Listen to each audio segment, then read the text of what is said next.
Chosen and consecrated this house, says the Lord, that my name may be there forever.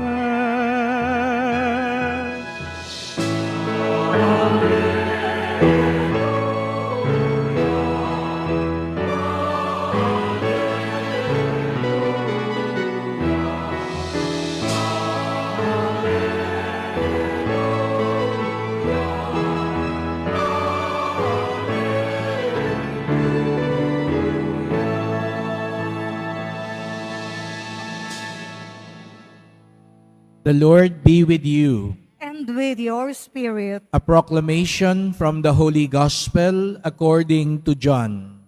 Glory to you, O Lord.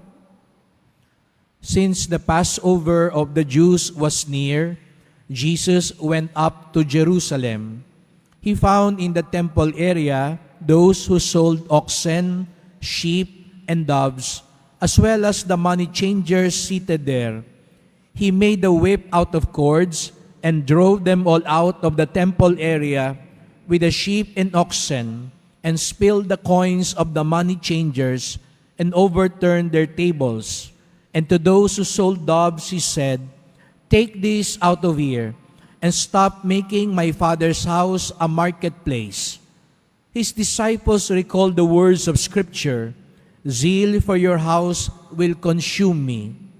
At these, the Jews answered and said to him, "What sign can you show us for doing this?" Jesus answered and said to them, "Destroy this temple, and in 3 days I will raise it up." The Jews said, "This temple has been under construction for 46 years, and you will raise it up in 3 days?" But he was speaking about the temple of his body. Therefore, when he was raised from the dead, his disciples remembered that he had said this, and they came to believe the Scripture and the word Jesus had spoken.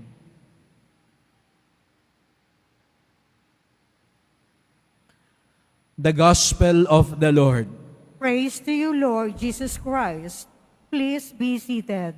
Good morning, dear sisters and brothers, and welcome to the Minor Basilica and National Shrine of Jesus Nazareno.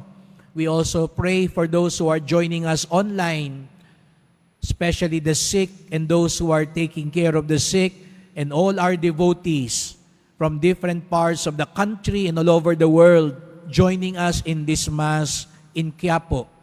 Today, in this hour, we also celebrate our Pilgrim's Mass for our international devotees. And as I said earlier, there are many reasons to celebrate today. Maraming dahilan para tayo magdiwang. Gaya ng sabi ko po, tayo'y tinipon ng Diyos upang una sa lahat, ipagdiwang natin ang kanyang pagmamahal at awa sa atin sa pamamagitan ng ating mahal na pong Jesus Nazareno. Kaya bigyan natin ang pong Nazareno ng masigabong palakpakan.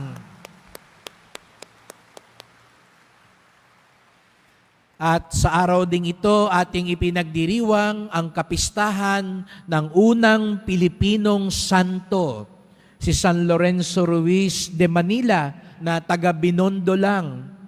Natitiyak ko, napadpad din siya dito sa Quiapo nung siya'y nabubuhay pa, dahil imposible namang hindi siya makadaan dito at nagpupunta rin siya sa Intramuros. Kaya natitiyak ko na siya rin ay nagawi dito sa Quiapo. At napakaganda po na paalala sa atin na tayong lahat, katulad ni San Lorenzo Ruiz, ay tinatawag sa kabanalan. Kaya palapakan din natin si San Lorenzo Ruiz, ang ating unang Pilipinong santo. At sa araw ding ito, ating ginugunita ang ika-37 taon ng anibersaryo mula nang itinalaga at binasbasan ang bagong at pinalawak na simbahan ng Quiapo. Opo, ang ating parokya ay itinatag noong 1588. Si San Pedro Bautista, yun po, yung nando po sa taas, siya po ang nag-approve sapagkat ito dati ay bahagi ng simbahan ng Santa Ana. At ito'y naging sariling kapilya, simbahan, at di kalaunan ay parokya. At nung umpisay sa pangangalaga ng mga Pransiskano, at si San Pedro Bautista po ang pinuno ng mga Pransiskano, kaya biruin nyo, santo ang nagtatag ng simbahang ito, si San Pedro Bautista.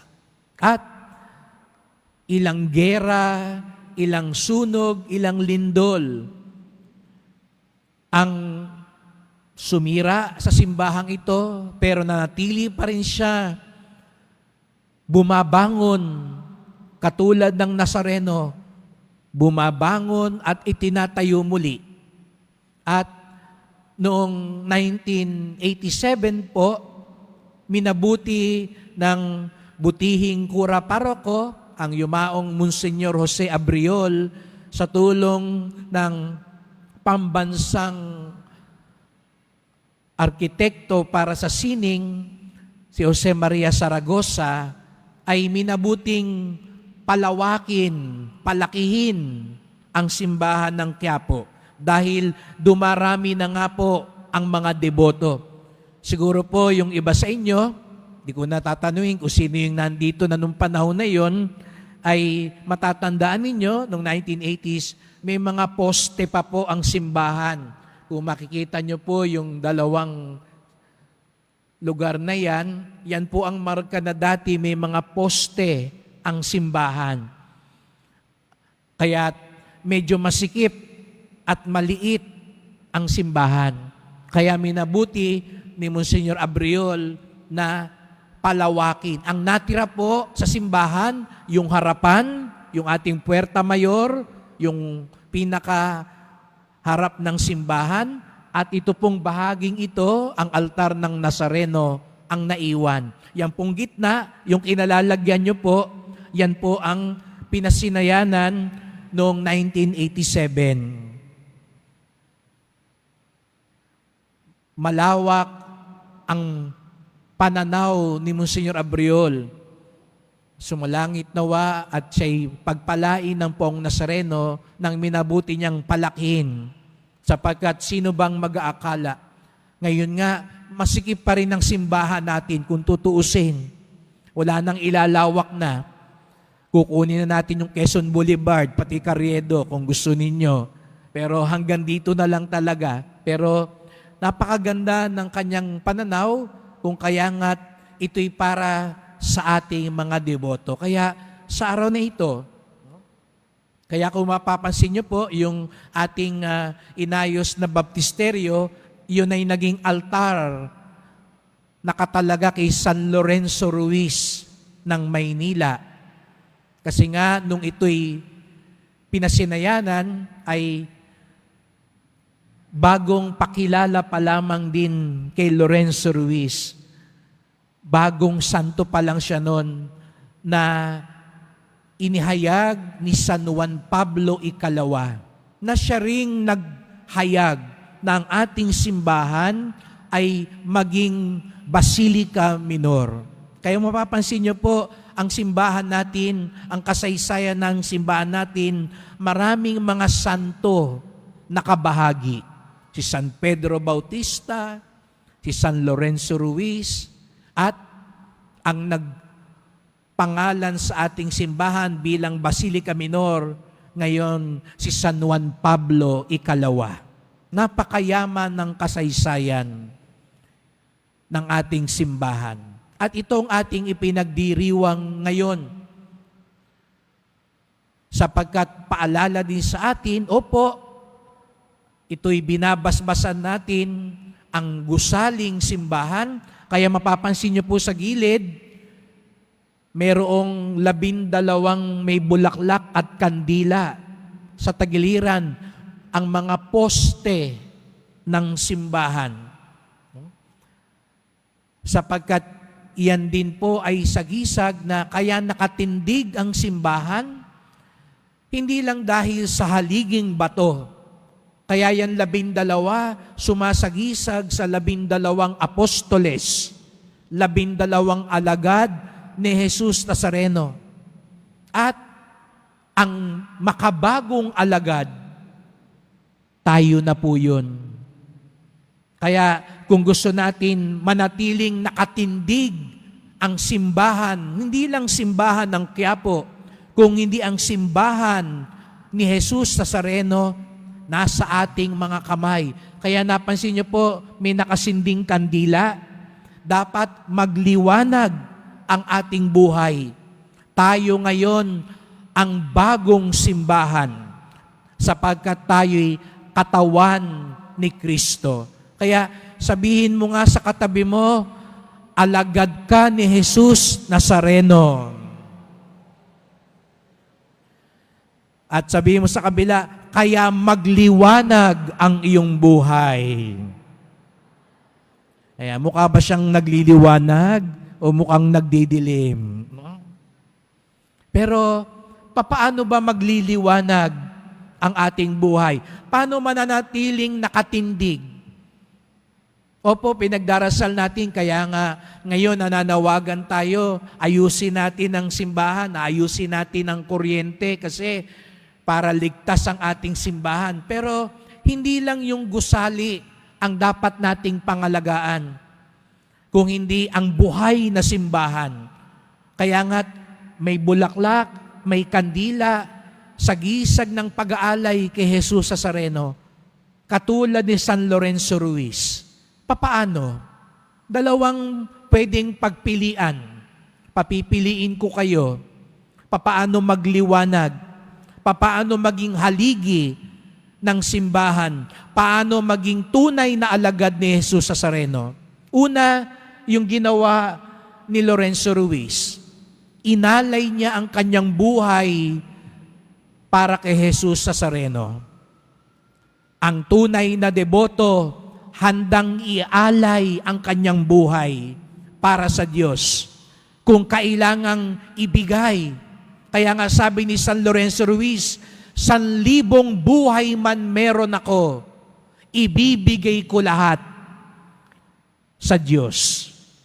Alam natin, siya'y naging martir. Pinapatatwa sa kanya. Sabi sa kanya, nung nandun siya sa Japan, sabi ng mga humuli sa kanya, itakwil mo lang si Kristo, palalayain ka namin. Nung una, napag-isip pa si Lorenzo Ruiz, tinanong niya yung warden, totoo ba yung sinabi mo?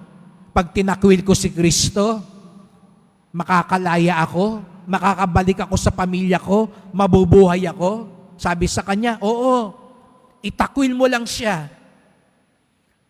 Pero salamat sa Diyos, naging matatag si Lorenzo Ruiz. Kaya nga sabi niya, kahit 1,000 buhay man, ibigay sa akin, ibibigay ko to lahat sa Diyos.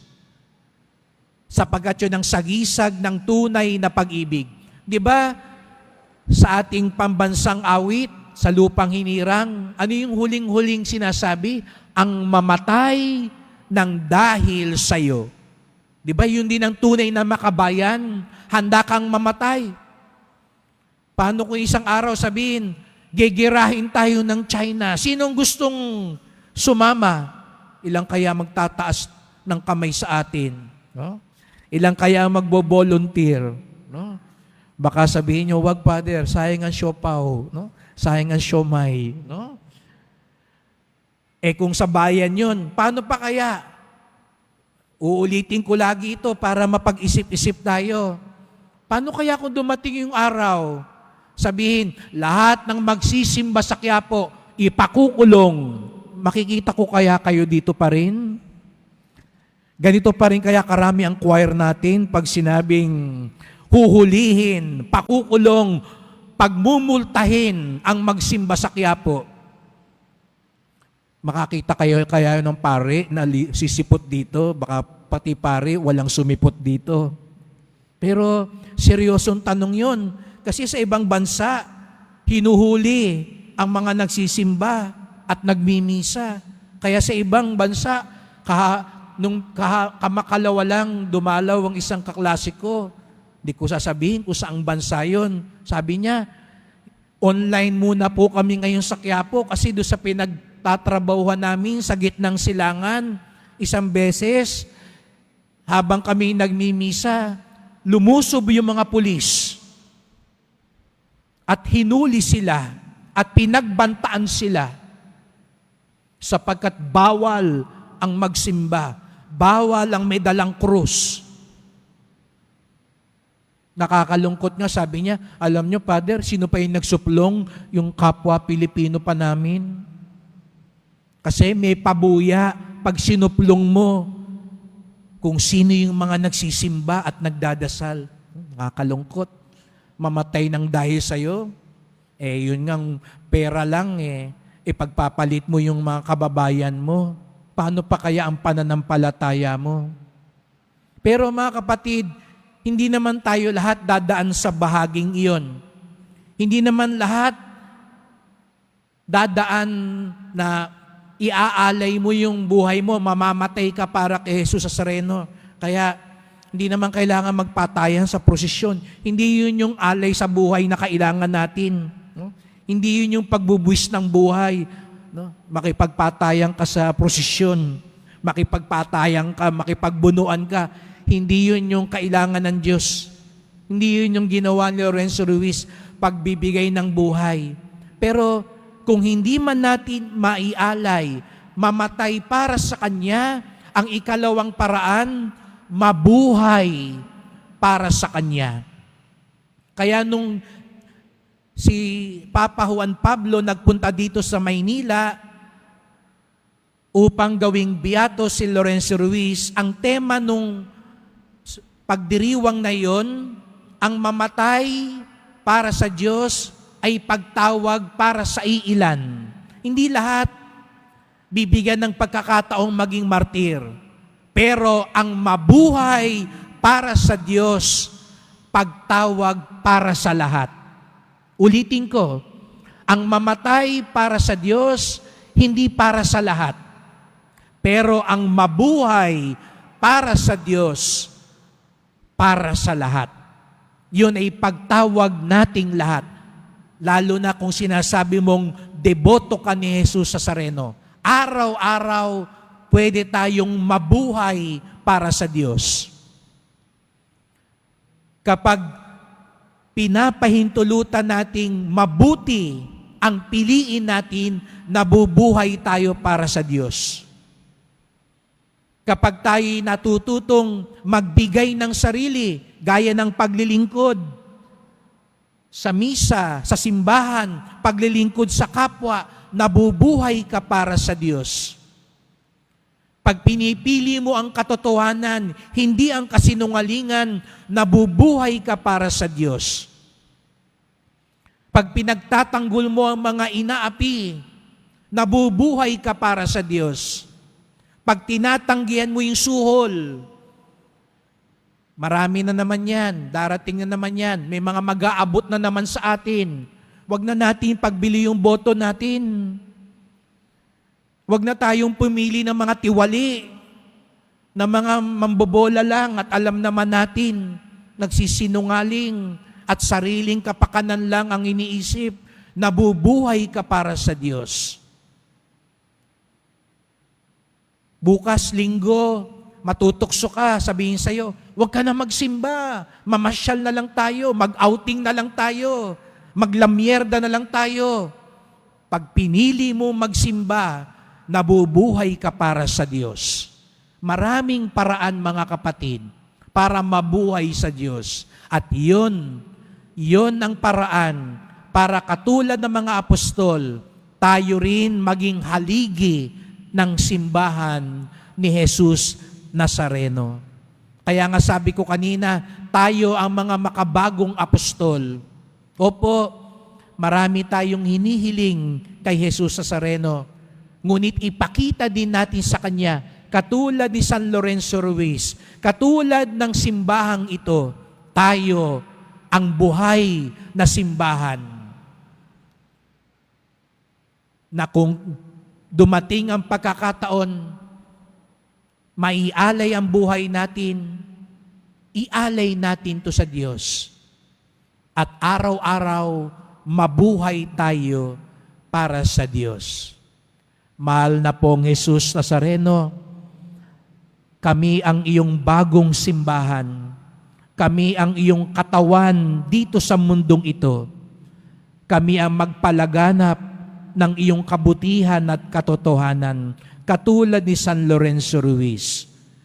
Maging handa kami mamatay para sa inyo at mabuhay para sa inyo. San Lorenzo Ruiz, ipanalangin mo kami.